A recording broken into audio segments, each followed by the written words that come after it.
Hello, everyone. Welcome to our webinar on the Forest Project Protocol version 5.0 update. We are letting people trickle in here for just a couple more minutes, and then we'll go ahead and get started.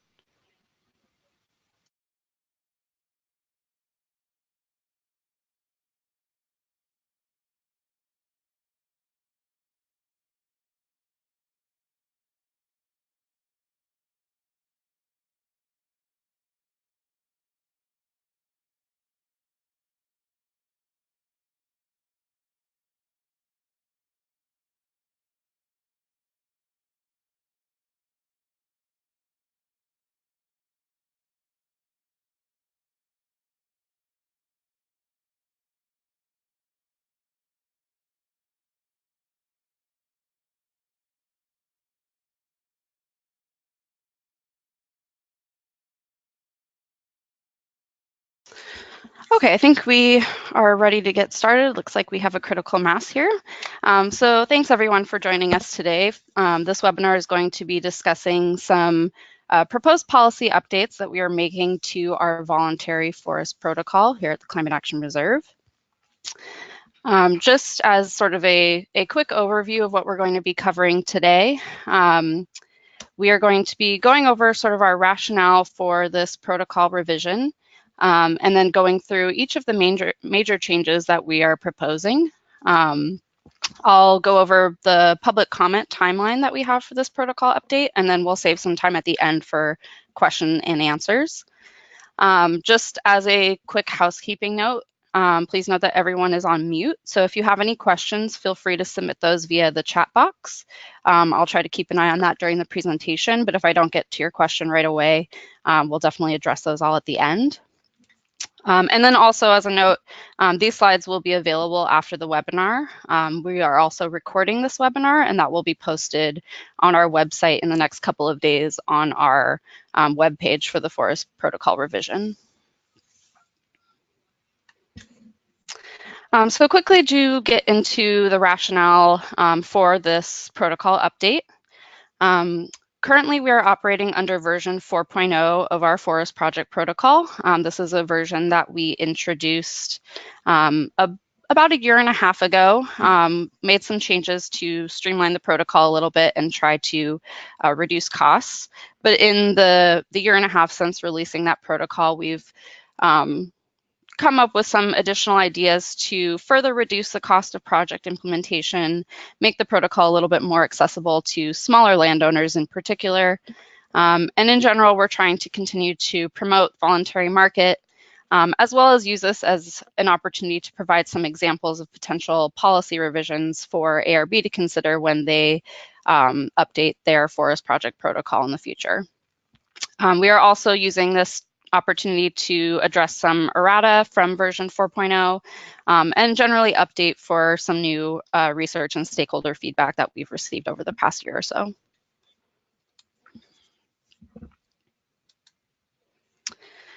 So quickly to touch on some of the major changes that we are looking at in this version update. We are introducing a new improved forest management baseline methodology. This is a more standardized methodology that will streamline the process and reduce costs, we believe.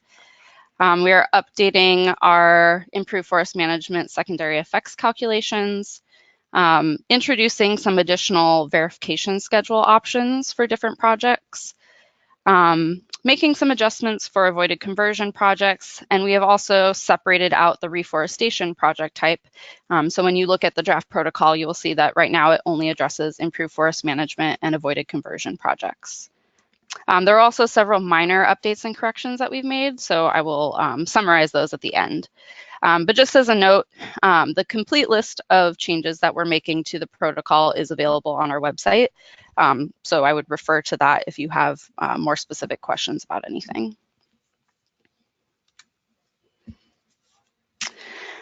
So the first update we want to discuss is our new improved forest management baseline methodology. The goal of this new methodology is to reduce costs for projects and make the protocol more accessible. So this new methodology does not require modeling. Instead of the traditional methodology where projects would have to model a 100-year baseline with legal and financial constraints taken into consideration, we're providing a straightforward option that incorporates some conservative assumptions. And we've developed those based on an analysis of all the current projects in our voluntary program, as well as ARB's compliance program, covering all of the OPRs. So to step back and look at that analysis, we wanted to ask, for projects that start out above common practice, ultimately, how close are they able to get their final baseline above ground live carbon to that common practice benchmark?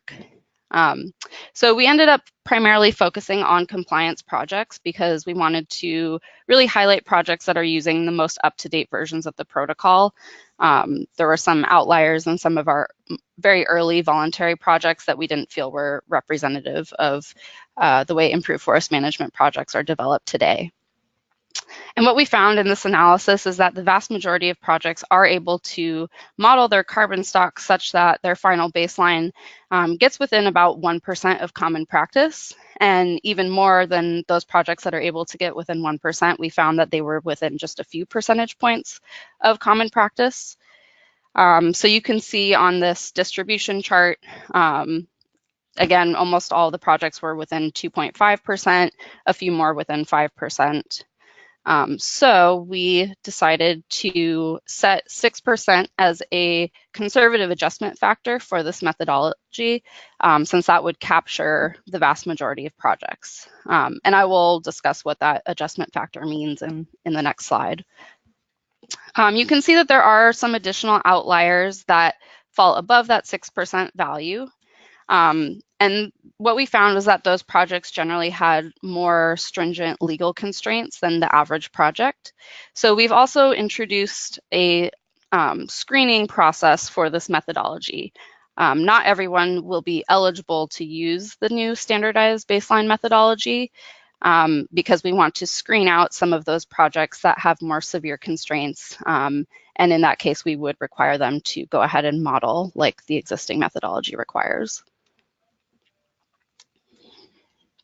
So this non-modeling approach that we're introducing in version 5.0 is referred to as the standardized approach, and we're calling the existing approach the modeled approach, just to make that distinction there, even though the existing approach is somewhat standardized.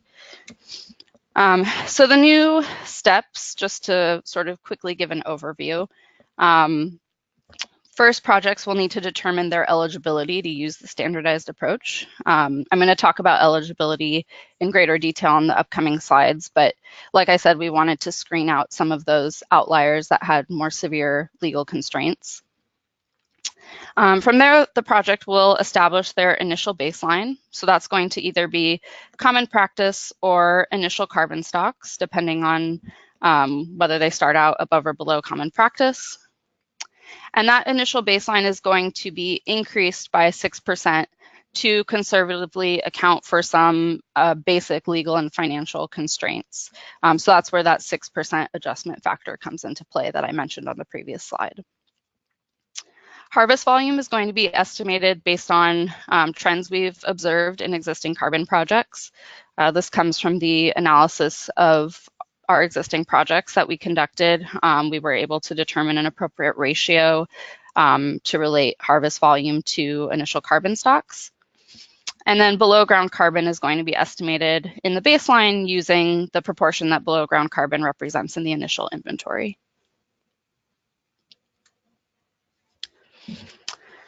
So to speak a little bit to the eligibility to use this standardized approach, projects cannot have deeded encumbrances that prevent timber management. Those projects are going to have to go ahead and model using the existing approach. And then projects must also pass through a screening test via a tool that we have published, and I'm going to go through that tool in the next few slides. We're doing this screening because, again, we want to make sure that projects that are using the standardized approach would fall under that 6% threshold, and that we're screening out projects in cases where 6% would not be a conservative enough adjustment. All projects are going to have the option to use the existing methodology. Again, the standardized option is just that, it's an option for cost reduction, but we do expect that in some cases it will actually be overly conservative, and projects may choose to just go ahead and model via the traditional approach.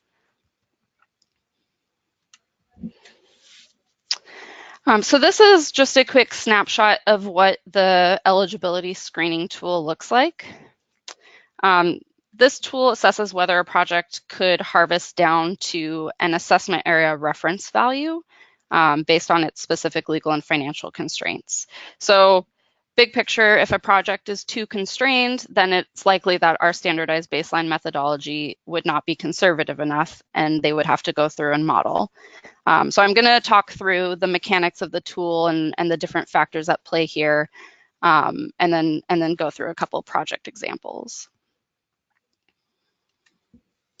So to start at the top, the project is going to need to input some basic information, just some project identifiers, as well as a basal area reference value. And this basal area reference value is detailed by assessment area. So this would be a lookup value similar to common practice. And this value is derived from FIA data. And we're currently in the process of sourcing those final values and working with FIA staff to do so. So currently the assessment area data file that we have published online has estimated data that was used from older FIA data. So we're in the process of updating that, and we'll publish the final values when those are available. Next, the project is going to select a stumpage value. So this ranges from very low, medium to high. And this is also a lookup value in the assessment area data file. So that is an easy identifier for projects to look up. From there, the project is going to need to stratify by legal constraints. So this should include unconstrained areas, for instance, areas affected by the Endangered Species Act, California Forest Practice Rules, whatever forest management constraints are relevant for that project area. And for each different area, the project is going to need to estimate the basal area retention that they would be required to use to meet the terms of that constraint, and as well as the impacted project acres. Additionally, for each of these constrained areas, the project needs to enter a breakout of commercial versus non-commercial species. This is how we've essentially embedded the financial analysis component of the baseline into the tool. So the ratio of commercial to non-commercial species is compared to that assessment area stumpage value. And the assumption in the tool is that a lower stumpage value is going to equate to a lower ability to reduce non-commercial species to achieve the minimum basal area retention required by the actual legal constraint. Areas with higher stumpage values and higher ratios of commercial species are going to have a better ability to invest in reductions of non-commercial species to achieve their baseline. And then at the bottom of the tool in these gray boxes, this is sort of the final values that we use to determine eligibility of the project to use the standardized baseline methodology. So this first value on the left is the adjusted assessment area basal area reference value. A little bit of a mouthful there.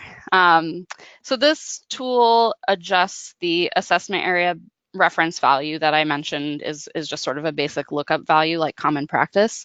And it's adjusted down to account for the fact that there's going to be some growth taking place. Projects are not going to just harvest their stocks down to the minimum basal area retention and keep them there forever.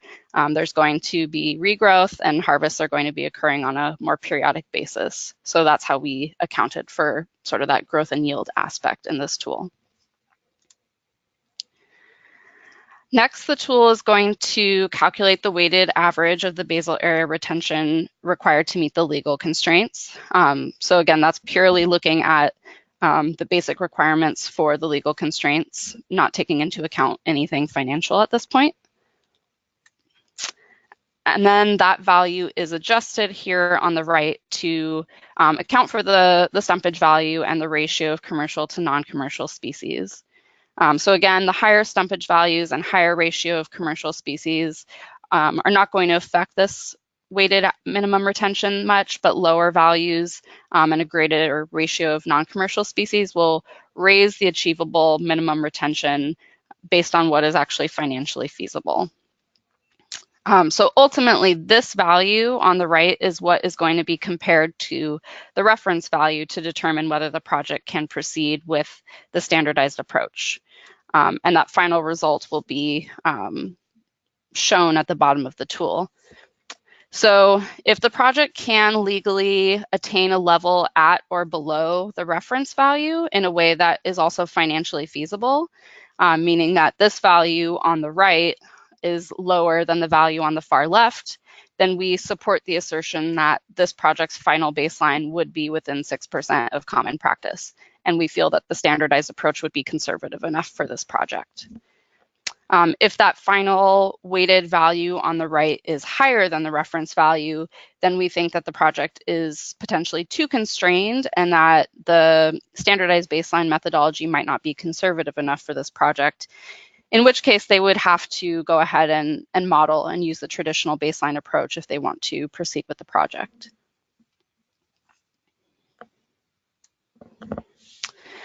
So this is an example of the tool filled out with a final result populated. So here we have a project with high stumpage values where the weighted average value on the far right is below the reference value. So you can see the reference value calculated out to 78.9 square feet per acre, whereas their weighted average after taking into account legal and financial constraints is at 48.2. So this means that they could feasibly reduce their stocks below the assessment area standard, and therefore we believe that they could ultimately achieve a baseline near common practice, and the standardized approach would be conservative enough for this project. So they may proceed with that standardized approach. And then to contrast, here is an option where the project's gone through the eligibility screening tool, but they have to proceed with the modeled baseline approach. So they have slightly more constrained acres in this case, lower stumpage values, and more non-commercial species present. And in this case, the final weighted average retention is above that reference value. So they would have to go ahead and model the baseline in the traditional manner. So we recognize that this is a very unique concept based on what we've traditionally put forward in our forest protocol. And we really want to encourage everyone to test out the tool, go ahead and try to input some project data and see if you think it's being conservative enough, not conservative enough. If there's any suggestions that you have relative to this tool, we want to hear feedback on it. It's definitely fair game for the public comment period. We've tested it out with some existing project data, but definitely could use some more testing in that respect. So yeah, please give us your feedback on this. And then also, just as a sort of an administrative note, we made some final adjustments to the tool in the past 24 hours, actually. So this version that I'm showing you in the webinar is not the final version that we have available online. So I'm going to be updating that version that's available online later today, and I'll email everyone that is on the webinar once we have the latest version of that tool ready for download to make sure that you are going ahead and testing the current version.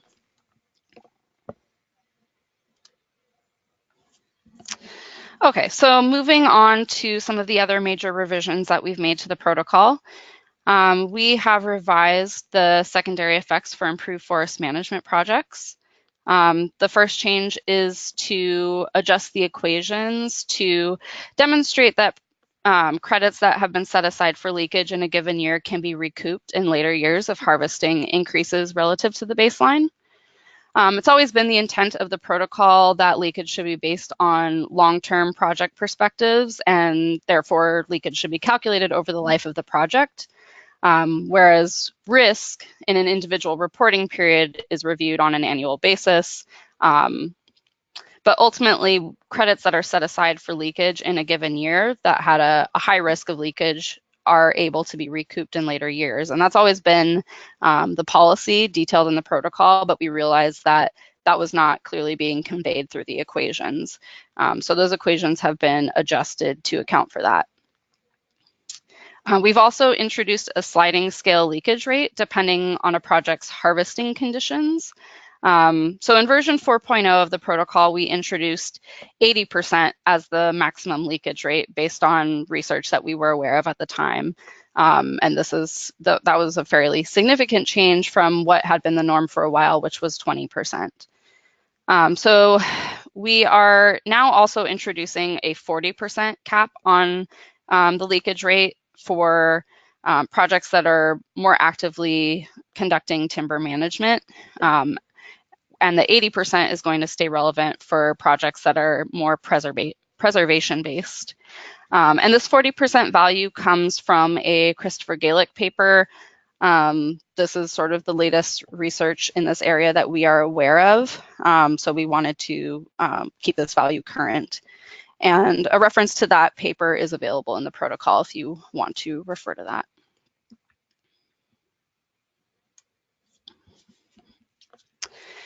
In recognition of how the market has evolved over the years, we've also added in a couple of much needed verification schedule adjustments for a couple of specific project scenarios. So the first new verification option is for smaller projects.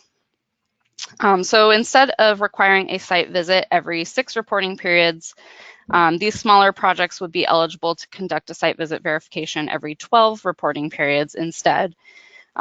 So this is for projects receiving on average under 4,000 CRTs per year.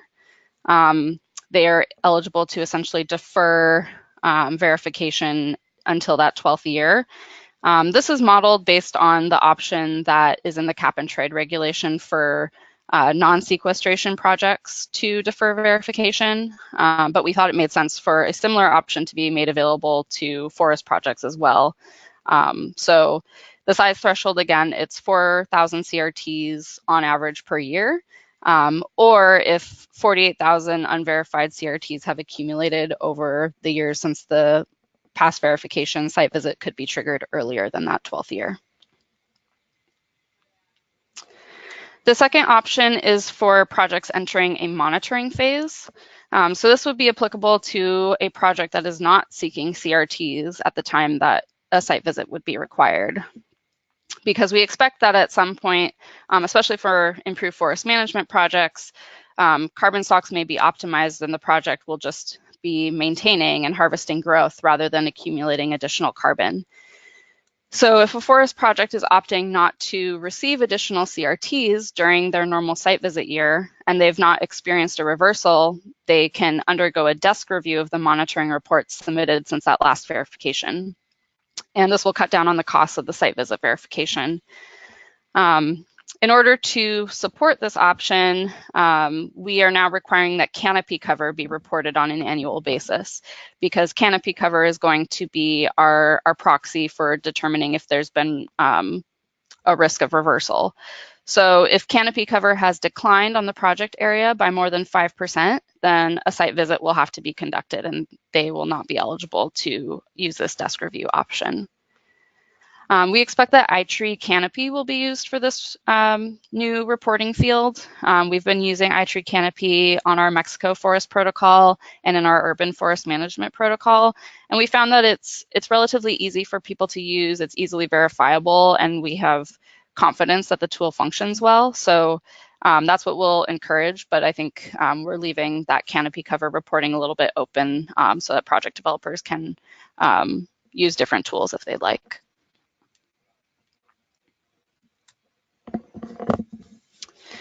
We've made a few revisions to our avoided conversion project type based on some stakeholder feedback that we've received. So for this option, we are allowing avoided conversion projects being developed by public entities to originally submit and list the project with a provisional project boundary. So this is something that we previously allowed for reforestation projects, where a project could submit with what they expect the project boundary to be, and then they would eventually have to finalize the project boundary before verification and credit issuance. So similarly, for avoided conversion projects being undertaken by a public entity, we wanted to make this option available in recognition of the fact that some bureaucratic constraints may prolong the process for acquiring fee ownership of the project area. So in these cases, the project can submit what they expect the project boundary to be, and then ultimately update that and finalize that by the time the second verification is required. At that point, the boundary will need to be finalized, and they also have to meet a few different criteria that we've listed here. The most important being that we're not going to issue any credits while the project is under this provisional boundary.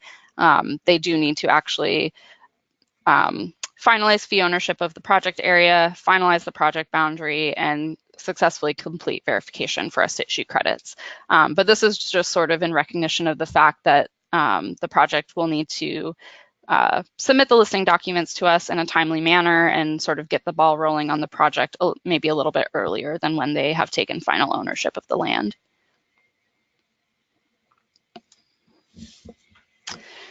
Last major update here is that we have removed reforestation from the protocol. This is pending some future policy updates to the reforestation project type. So at this time, we are going to allow existing projects to continue to use the version 4.0 methodology, and we will be considering reintroducing reforestation as a standalone protocol in the future.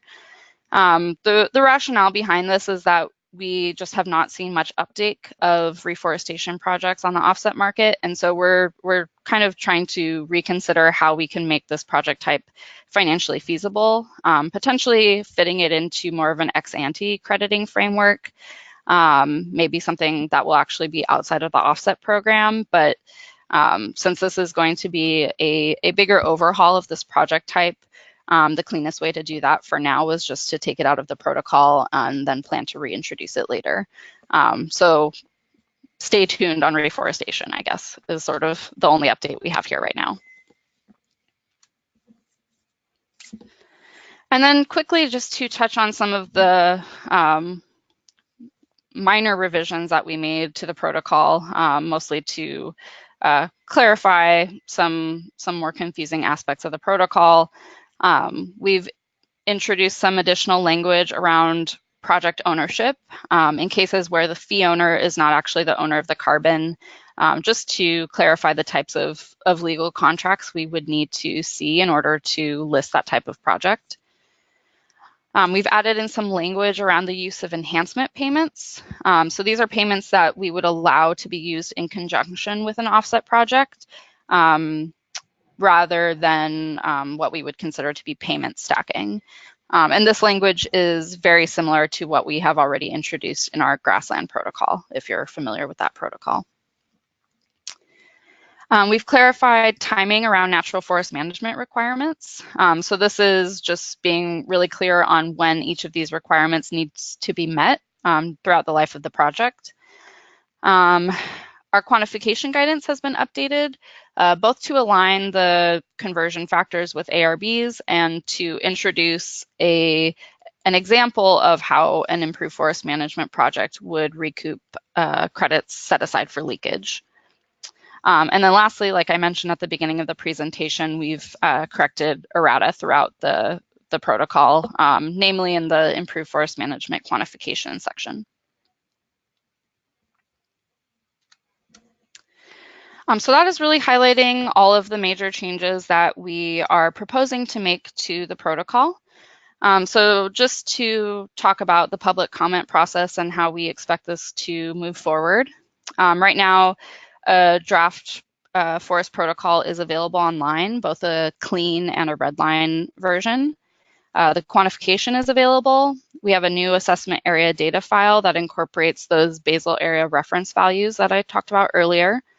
The standardized baseline screening tool is going to be available online later today. Like I mentioned, we made a couple last minute changes there, so that will be updated and I will email everyone when that new tool is available. And then we have an updated calculation worksheet that, as always, is available by request.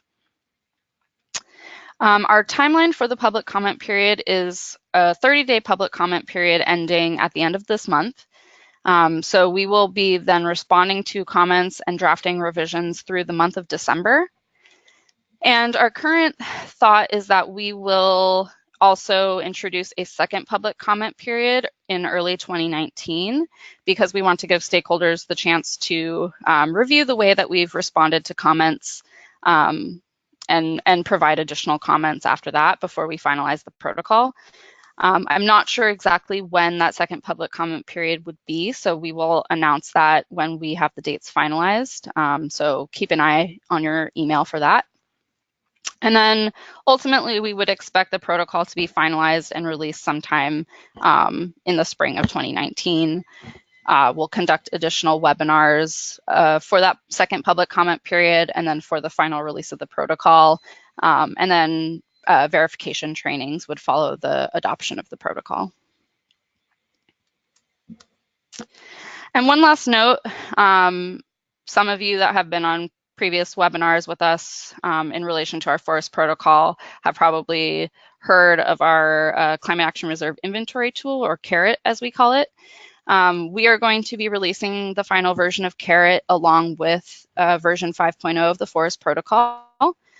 This is an inventory management tool that's going to be made available to projects at no cost. We've developed the tool as part of a conservation innovation grant from NRCS. And essentially this tool is another cost reduction measure. It's designed for projects to be able to input and manage inventory data.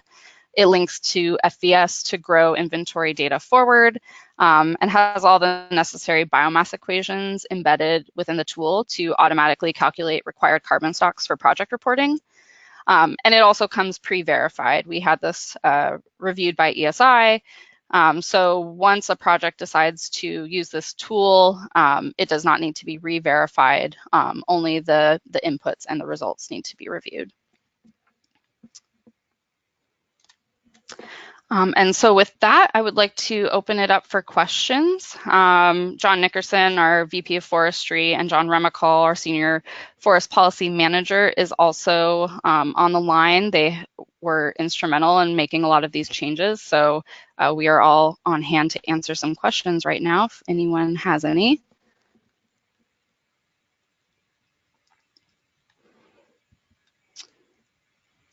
And just as a reminder, like I said earlier, we will be distributing the slides after this presentation concludes, and a recording will be posted online as well.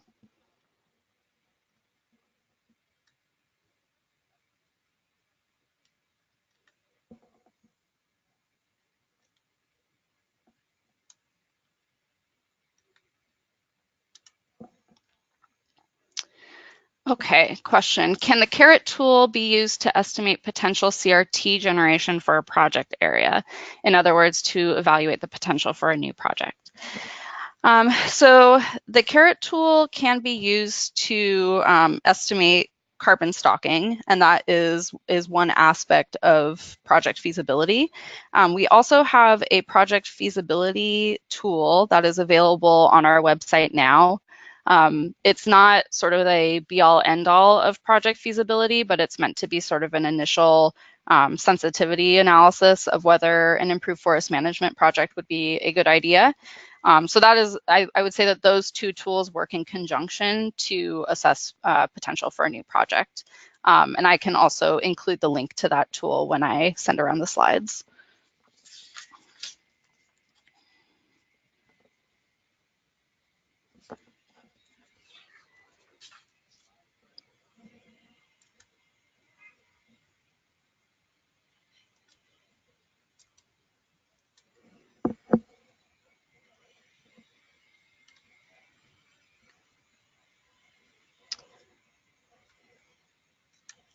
Okay, not seeing any additional questions at this time.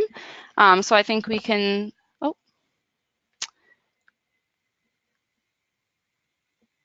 okay, we have a question on potentially extending the initial comment period based on the 30-day timeline that we're proposing right now to allow for some more time to test the screening tool. So that's something that we will discuss internally, and we'll be able to answer that offline.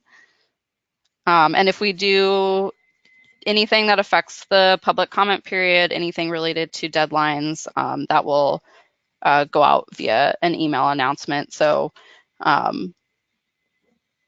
if anything changes based on what I presented in that public timeline slide previously, you will hear about it through an email announcement.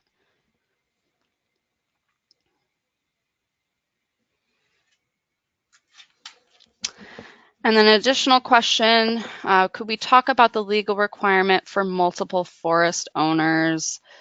Will we be using ARB's definition of forest owners? We have not done anything to change our definition of forest owner. Forest owner in our protocol has always been defined as someone that has an interest in the carbon. What I referred to earlier about providing an option for fee owners that don't have carbon ownership, the carbon owner would still have to be involved in the project in that case. And the addition that we proposed is related to allowing the fee owner to continue to be involved in the project and potentially be the project listing entity. But otherwise, our definition of forest owner has not changed.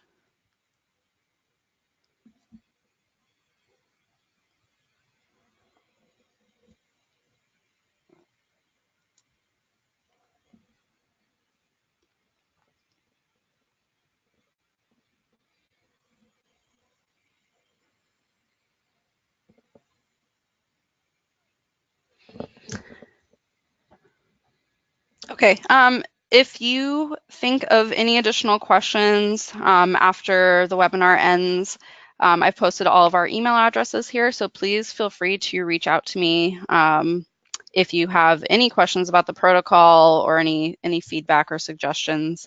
Definitely happy to address all of those offline as well. Not seeing any new questions coming in right now, so I think we can go ahead and wrap up. And again, I will follow up with a copy of the slides for everyone, as well as a link to the feasibility tool that I mentioned. And again, if anything changes on the public comment deadlines, I will notify everyone of that via email, and that will be very publicly announced if we decide to do that. So thank you all for joining us, and have a great day.